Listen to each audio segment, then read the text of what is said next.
এটাই হলো শ্রী মাতৃ মন্দিরের প্রধান গেট। এখানে 101তম দুর্গাপুজো উদযাপন হচ্ছে। আজ মহা অষ্টমীর দিন আমি চলে এসেছি জয়রামবাটিতে মাতৃ মন্দিরে দুর্গাপুজো দেখতে। মায়ের মূল মন্দিরের একদম দেয়াল ঘেঁষেই তৈরি হয়েছে এই দুর্গাপুজো। দেখতেই পাচ্ছ প্রচুর মানুষ, তাদের চেয়ারের ব্যবস্থা করা রয়েছে। আর এই মুহূর্তে মায়ের আরতি হচ্ছে, দেখো স্ক্রিনেতে দেখা যাচ্ছে। তো সুন্দর একটা পরিবেশ, মন শান্ত করার মতন একটা পরিবেশ। সবাই দেখো চেয়ারের মধ্যে বসে রয়েছে, এখানে একটা আলাদা শান্তি যেন বিরাজ করছে।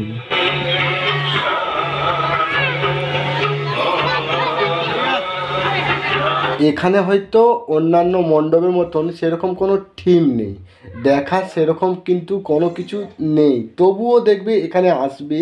এখানে আসার পর শান্ত হয়ে চেয়ারের মধ্যে বা যেখানে খুশি তোমরা বসতে পারো, সেখানে বসবে, দেখবে আলাদা মনের মধ্যে একটা শান্তি কিন্তু বিরাজ করবে।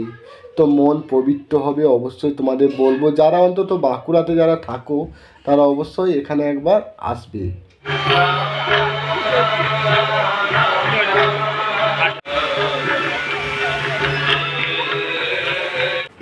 এখানের এত সুন্দর পরিবেশ সত্যি মন জুড়ানো।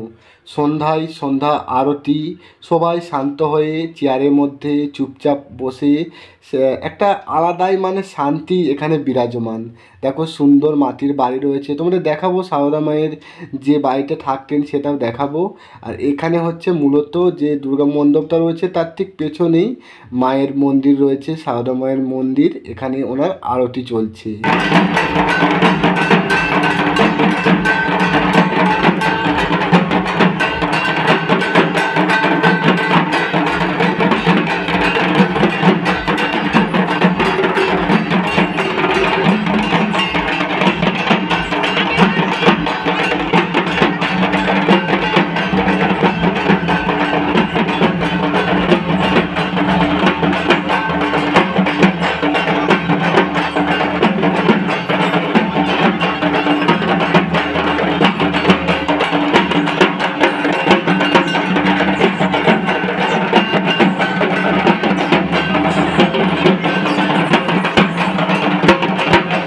এই যে বাড়িগুলো দেখতে পাচ্ছ খড়ের চাল দিয়ে তৈরি, এখানেই মা সারদা মা এখানেই থাকতেন।